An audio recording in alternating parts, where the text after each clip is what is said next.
Film की शुरुआत में हमें 1944 का वक्त दिखाया जाता है। हम देखते हैं बहुत बड़ी जंग चल रही है। नाजी आर्मी एक आदमी को पकड़कर अपने साथ ले जा रही थी। उसके मुंह पर कपड़ा ढका हुआ था और उस आदमी का दोस्त बस उसे देखता ही रहता है। वो सोचता है कि आखिर ये आर्मी मेरे दोस्त को कहाँ पर ले जा रही है। जब उस आदमी के चेहरे से कपड़ा हटाया जाता है तो पता चलता है कि ये इंडियाना जोन्स है। दरअसल यहाँ पर नाजी बहुत सी एंटीक्स नायाब चीजों को जंग के बाद चुरा रहे थे। उन्हें उसी जगह पर ऐसी चीजें मिली थी जो दुनिया में कहीं पर भी नहीं पाई जाती। इंडियाना भी यहाँ पर एक खास चाकू की तलाश में आया था। अब नाजी का एक साथी जिसका नाम वॉलर होता है वो उसे देखकर अपने बैग में रख लेता है। तभी उधर एक जोरदार धमाका हुआ था जिसमें इंडियाना बचकर निकल जाता है और एक गाड़ी में जाकर बैठ गया था। उसी गाड़ी में दो नाजी फौजी भी आकर बैठ जाते हैं। उन्हें ऐसा लग रहा था कि आगे उनका ड्राइवर बैठा है, इसलिए इंडियाना भी कुछ नहीं बोलता और बस गाड़ी चलाता रहता है। मगर आधे रास्ते में नाजी फौज को पता चल गया था कि ये इंडियाना है जो कि इनसे छूटकर भाग रहा है। अब जब उन्हें पता चलता है तो इंडियाना ने चलती गाड़ी से छलांग लगा दी थी और कुछ फौजियों को मारते हुए एक ट्रेन में चढ़ जाता है। उस ट्रेन में दरअसल सारे नाजी फौजी इस जगह से एंटीक्स चीजों को लेकर जा रहे थे। वो ट्रेन के डब्बे में पहुंचता है जहां पर वो कीमती चाकू था, मगर दिखने पर उसे पता चलता है कि वो असल नहीं बल्कि वो तो नकली था। ये बात नाजी के साथी वॉलर को पहले ही पता चल गई थी, इसीलिए उसने जानबूझकर उसे वहीं पर छोड़ दिया। वॉलर के हाथ में तो यहाँ पर बहुत ही कीमती मशीन लगी जो कि एक साइंटिस्ट ने बनाई थी, जिस वजह से वो टाइम ट्रेवल भी कर सकते थे। अब इन सब चीजों को वॉलर के पास इंडियाना का दोस्त भी देखता है जिसको इन्होंने पकड़ा हुआ था। उधर इंडियाना को बहुत ही एंटीक कीमती चीजें मिली थी। फिर वो वहाँ से एक दूसरे डब्बे में आकर बैठ जाता है ताकि कोई नाजी फौजी उसे पहचान ना पाए। इंडियाना उधर ही अपने दोस्त को भी देखता है जो कि कुर्सी से बंधा हुआ था। वो उसे छुड़वा कर अपने साथ ले जाता है। आगे वाले डब्बे में इंडियाना को वॉलर मिलता है जिसके पास डिवाइस थी। वो उसको मुक्का मार के वो डिवाइस ले लेता है जिससे टाइम ट्रेवल भी हो सकता था। फिर वो दोनों इस ट्रेन के ऊपर भागते हैं क्योंकि ट्रेन के अंदर उन्हें पकड़ा जा सकता था, मगर नाजी उन्हें हर हाल में पकड़ना चाहते थे, इसीलिए वो उस ट्रेन के आगे बॉम्ब ब्लास्ट कर देते हैं। जब इंडियाना ये देखता है तो अपने दोस्त को लेकर नहर में कूद गया था, इसीलिए दोनों बच गए थे। अब इन्हें पता चलता है कि ट्रेन के ऊपर बॉम्ब नाजियों ने नहीं छोड़ा था, असल में ये काम अमेरिकन का था। अब वो टाइम ट्रेवल डिवाइस भी उनके कब्जे में थी, यानी कि वो डिवाइस इंडियाना को मिल ही नहीं पाई। अब कहानी आती है 1969 में। इंडियाना जोन्स अब बड़े हो गए थे। हमें उनका कॉलेज दिखाया जाता है जहाँ पर वो प्रोफेसर थे जो हिस्ट्री की चीजों के बारे में बताते थे। वो अपने सभी स्टूडेंट से एक सवाल पूछते हैं। सभी स्टूडेंट उनके सवाल का गलत जवाब देते हैं। यहीं पर हेलेना नाम की एक लड़की थी जो इंडियाना के सभी सवालों के सही जवाब देती है, जिसे सुनकर वो बहुत खुश हुए थे। वो यहाँ पर सबको एक साइंटिस्ट का नाम बताते हैं। वो कहती है कि वो बहुत सी चीजें बना चुके हैं, जैसे कि हथियार और बहुत सी डिवाइसेस वगैरह जिनसे टाइम ट्रेवल भी हो सकता है। खैर इंडियाना अब कॉलेज से निकल जाते हैं। उनके पीछे हेलेना भी थी और साथ ही हेलेना के पीछे एक CIA एजेंट।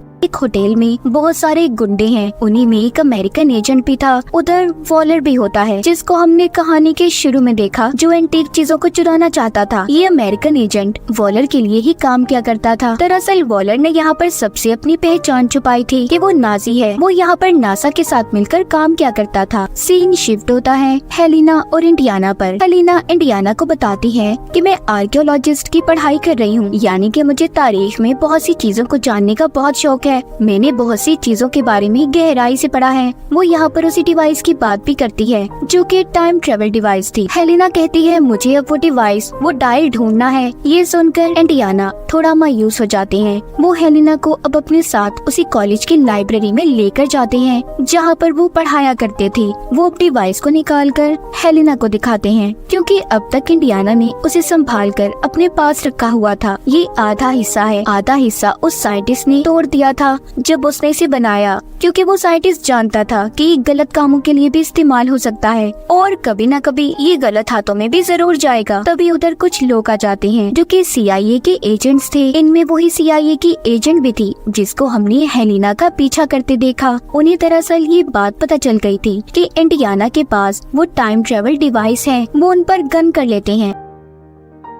तभी यहाँ से हेलिना वो डिवाइस लेकर भाग गई थी। इंडियाना को पकड़कर एक वैन में डाल दिया जाता है और उनसे पूछते हैं कि बताओ वो डिवाइस कहाँ पर है। तभी आगे जाकर उनकी वैन रुक जाती है। आगे बहुत रश था क्योंकि आज के दिन नील आर्मस्ट्रांग चांद पर पहला कदम रखने वाले थे, इसलिए उनकी वैन को रोक दिया जाता है। अब ये सभी इंडियाना को लेकर पैदल जाने का फैसला करते हैं, लेकिन इंडियाना उन्हें चकमा देकर यहाँ से भाग गए थे। वो यहाँ से घोड़े पर चढ़ते हैं और फिर आगे ट्रेन में बैठकर यहाँ से निकल गए थे। आगे जाकर उनकी मुलाकात अपने दोस्त से होती है क्योंकि वो अपने दोस्त के पास आ गए थे। उनके दोस्त बताते हैं कि हेलिना चोर है, वो एंटीक्स नायाब चीजों को चुराकर मार्केट में बेचती है और बहुत वक्त उसने जेल में भी गुजारा है। सारी बातें सुनकर इंडियाना कहते हैं कि मुझे उसे ढूंढना होगा क्योंकि उसके पास कीमती डायल डिवाइस है। अब इंडियाना के दोस्त उनका सारा बंदोबस्त करते हैं। उन्होंने उनके नकली पासपोर्ट भी बनवा लिए थे। इंडियाना के दोस्त उन्हें उनकी कैब देते हैं जो कि बहुत पुरानी थी। वो बताते हैं कि तुम्हारे साथ किया गया हर एडवेंचर मुझे याद है। अगले दिन इंडियाना जब उसे ढूंढते हुए एक होटल में पहुंचते हैं तो हेलिना उस डायल की नीलामी कर रही थी। वो जब उसे रोकने के लिए आगे बढ़ते हैं तो उधर ही हेलिना का एक असिस्टेंट उन्हें रोक लेता है जो कि उसका दोस्त भी था। वो हाथ झटकते हुए आगे बढ़ते हैं। वहीं पर इंडियाना वॉलर को भी देखते हैं। उन्होंने उसे पहचान लिया था कि वो नाजी है क्योंकि उन्हें सब कुछ याद था। वो उसे देखकर बोलते हैं, हेलिना तुम इस डायल की नीलामी नहीं कर सकती। तभी यहाँ पर लड़ाई हो जाती है। उस डिवाइस के सभी पीछे थे। आखिर में वो डिवाइस अब हेलिना के हाथ में आती है। वो उसे अपने असिस्टेंट की तरफ फेंकती है। तभी उसके हाथ से वॉलर उस डिवाइस को छीनकर ले जाता है। हेलिना और इंडियाना दोनों भागते हुए बाहर आते हैं, मगर तब तक वॉलर वहाँ से जा चुका था। इंडियाना एक ऑटो रिक्शा लेकर उनका पीछा करते हैं, मगर वो लोग जा चुके थे। वॉलर दिखाया जाता है जिसको CIA एजेंट बोल रही थी कि तुम जानते हो तुम्हारी वजह से न जाने कितने मासूम लोगों की जान चली गई। यानी कि इंडियाना के पीछे जो CIA के एजेंट पड़े थे वो सभी वॉलर से मिले हुए थे। वॉलर उस एजेंट को मार देता है और ये कहता है कि मैं नाजी हूँ, नाजी था और नाजी ही रहूंगा। यानी कि अब तक वो अपनी असली पहचान छुपाकर यहाँ पर जिंदगी गुजार रहा था। उधर दूसरी तरफ इंडियाना अपने दोस्त के पास जाते हैं जिसके पास शिप था जो कि एक सेलर होता है। वो उसे कहते हैं कि देखो मुझे समंदर के अंदर जाना है, इसके लिए मुझे तुम्हारी मदद की जरूरत है। उनके साथ हेलिना और उसका असिस्टेंट भी थे। हेलिना तभी बातों के दौरान इंडियाना से पूछती है कि अगर आपको टाइम में पीछे जाने का मौका मिले तो सबसे पहले आप क्या करेंगे। वो कहते हैं अगर मुझे मौका मिला तो सबसे पहले मैं अपने बेटे को बचाऊंगा जो एक हादसे में मर गया था। ये बात कहकर वो उदास होकर वहाँ से चले जाते हैं। अब अगले दिन ये समंदर में अपना सफर शुरू करते हैं। उन्हें नाजी के शिप को ढूंढना था जो कि समंदर में डूबकर तबाह हो गया था। वहाँ पर बहुत से ढांचे भी पड़े थे जो उन लोगों के थे जो शिप में डूबकर मर गए थे। तभी वहाँ पर इनके पास एक व्हेल मछली आती है। इंडियाना उसे वहाँ से भगाते हैं। उन्हें उस शिप में एक बक्सा मिला था जिसे वो लेकर ऊपर आने लगते हैं। ऊपर इंडियाना की शिप में वॉलर के आदमियों ने कब्जा कर लिया था। जैसे ही वो उस बक्से को लेकर ऊपर आते हैं तो वो लोग उस बक्से को ले लेते हैं। उसमें एक बड़ा पत्थर था जिस पर अजीब सा कुछ लिखा हुआ था। अब ये उस पत्थर पर हेलिना को पढ़ने का कहते हैं क्योंकि वो आर्कियोलॉजिस्ट थी। यहाँ पर वो अपनी चाल खेलती है और सारी बातें उन्हें गलत बताकर एक बॉम्ब ब्लास्ट कर देती है। और अब इसी बात का फायदा उठाकर इंडियाना, हेलिना और उसका असिस्टेंट एक दूसरी कश्ती में चले जाते हैं। इंडियाना ने वो पत्थर भी साथ ले लिया था। जब वो ये देखते हैं कि वो पत्थर तो बहुत भारी है तभी वो उसमें आग लगा देते हैं। उन्हें लग रहा था कि शायद उसके अंदर कुछ तो जरूर होगा। जब वो उसे आग लगाते हैं तो उसमें से एक गोल्ड की शील्ड निकलती है जिस पर दरअसल ये लिखा था कि दूसरे डायल का हिस्सा कहाँ पर है। उन्हें एक जगह के बारे में भी पता चलता है जहाँ पर वो साइंटिस्ट दफन था जिसने टाइम मशीन को बनाया था और दूसरा हिस्सा उन्हें वहीं पर मिलना था। अब ये तीनों उसी जगह पर निकल जाते हैं जहाँ पर पहुँचते ही हेलियाना का असिस्टेंट अगवा हो गया था। इंडियाना को उसकी फिक्र हो रही थी। वो उन लोगों का पीछा भी करने की कोशिश करते हैं मगर नहीं पकड़ पाते। जाते हुए हेलिना इंडियाना को बताती है कि मेरा असिस्टेंट बहुत चालाक है, आप उसकी फिक्र नहीं करें, वो जानता है कि उसे मुसीबत से कैसे निकलना है। अब जब ये दोनों गार में पहुंचते हैं तो उधर पहले ही वॉलर के आदमी मौजूद थे। उस गार में जहरीली गैस छोड़ी गई थी। इंडियाना थोड़ा आगे बढ़ते हैं। उन्हें जो गोल्ड की शील्ड मिली थी उस पर आगे जाने का रास्ता लिखा हुआ था। अब आगे चलते हुए इन्हें गार में एक बहती हुई नदी भी मिलती है जिसको ये लोग पुल से पार करते हैं। इनके पीछे पीछे वॉलर के आदमी भी थे। आगे जाकर इंडियाना और हेलिना को उस साइंटिस्ट का मकबरा नजर आ जाता है। जब ये उस पत्थर को हटाते हैं तो उधर उसका पूरा कंकाल ढांचा पड़ा था। उधर ही इन्हें उसी डिवाइस का दूसरा हिस्सा भी मिल गया था, जिसे देखकर इंडियाना बहुत खुश थे। हेलिना उधर बनी हुई तस्वीरों को देखती है जो कि आज के जमाने की थी। वहाँ पर एरोप्लेन और घड़ी की तस्वीरें बनी हुई थी, जिसे देखकर वो काफी हैरान होती है, क्योंकि वो ये सोच रही थी कि उस जमाने में भला इन चीजों के बारे में किसी को कैसे पता होगा। वो उसी साइंटिस्ट के ढांचे पर बंधी हुई घड़ी भी देखती है जो कि आने वाले जमाने की थी। वो देखकर बोलती है कि ये बात तो काफी हैरान है, जो घड़ी इन्होंने बांधी हुई है ये टेक्नोलॉजी तो अभी तक आई भी नहीं। दरअसल यहाँ पर हेलिना को बात समझ आती है कि साइंटिस्ट वक्त से छेड़छाड़ कर रहे हैं, टाइम ट्रेवल को जानते हैं। तभी इंडियाना भी ये सुनकर कहती है कि ये सारी बातें सच हैं। तभी उधर वॉलर आ जाता है जो कहता है कि साइंटिस्ट कभी भी गलत नहीं था, टाइम ट्रेवल हो सकता है। अब वो उस डिवाइस का दूसरा हिस्सा इनसे ले लेता है और साथ ही जो साइंटिस्ट ने हाथ पर घड़ी बांधी हुई थी उसको डिवाइस पर रखता है तो वो चलने लगी थी। यहाँ पर हेलिना का असिस्टेंट भी आ जाता है जो वॉलर पर हमला करता है। तभी उधर गोलियां चलना शुरू हो गई थी, इसी उसमें इंडियाना भी जख्मी हो गए थे। वो हेलिना से कहते हैं देखो तुम जाओ, तुम्हारी जान को खतरा हो सकता है। अब हेलिना और असिस्टेंट यहाँ से निकल जाते हैं। वॉलर और उसके आदमी इंडियाना को लेकर अपने साथ चले गए थे। ये सभी एयरपोर्ट की तरफ जा रहे थे। रास्ते में जाता हुआ वॉलर इंडियाना को बताता है कि मुझे वो जगह मिल गई है जहाँ पर मैं टाइम ट्रेवल कर सकता हूँ। अब तो मेरे पास डिवाइस भी है, मुझे किसी चीज का कोई डर नहीं। उधर ही हेलिना अपने असिस्टेंट के साथ उनका पीछा कर रही थी, इन्हें छुपकर देख रही थी।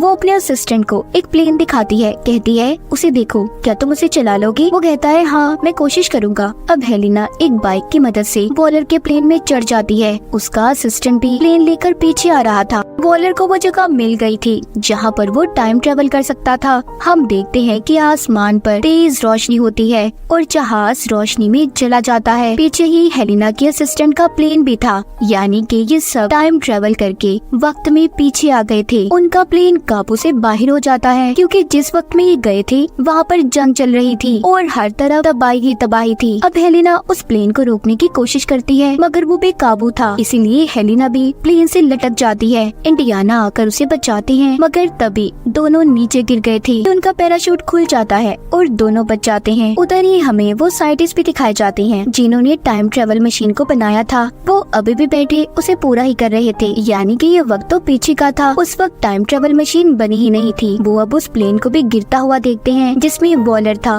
वो प्लेन पूरी तरह गिरकर तबाह हो गया था। यहाँ पर साइंटिस्ट आकर वॉलर के हाथ से घड़ी को उतार लेते हैं जो कि उन्होंने उनकी बांधी हुई थी, यानी कि प्रेजेंट में जो हमने देखा उनके ढांचे के हाथ पर। अब यहीं पर इंडियाना हेलिना को बताते हैं ये सारा प्लान साइंटिस्ट का था। उन्होंने अपने डायल को ऐसे सेट किया था कि अगर आने वाले कल में कोई उस डायल को इस्तेमाल करे तो वो उसी जगह पर पहुंच जाए जहां पर वो रहा करते थे। और देखो ऐसा ही हुआ है। मैं यहीं पर अब हमेशा के लिए रहना चाहता हूँ। मेरी जितनी भी जिंदगी बची है मैं बस यहीं पर रहकर गुजारना चाहता हूँ। तभी वो साइंटिस्ट उनके पास आते हैं और इंडियाना को घड़ी और वो डायल टाइम ट्रेवल मशीन देते हैं। कहते हैं कि इसे तुम अपने वक्त में साथ ले जाओ। इंडियाना कहते हैं नहीं, मैं अब यहाँ से कहीं नहीं जाना चाहता। तभी हेलिना कहती है आप यहाँ पर टाइम ट्रेवल करके आए हैं, अगर आप यहीं पर रहे तो हमारे लिए मसले खड़े हो सकते हैं, इसीलिए आपको मेरे साथ चलना ही होगा। तभी वो उनके मुंह पर एक जोरदार मुक्का मारती है जिससे इंडियाना बेहोश हो जाते हैं। जब उन्हें होश आता है तो वो अपनी दुनिया में थे, यानी कि अपने वक्त में। प्रेजेंट उनके मौजूदा दौर में वही घड़ी और टाइम ट्रेवल मशीन उनके पास पड़ी थी जिससे ये अभी 2000 साल पीछे गए थे। उधर हेलिना आती है और बोलती है कि मैं जानती हूँ आप अकेले हैं। तभी वहाँ पर वो उनकी वाइफ को बुलाती है जो पहले उन्हें छोड़कर चली गई थी। ये सभी बहुत खुश थे और इसी के साथ ही इस फिल्म की कहानी भी यहीं पर खत्म हो जाती है।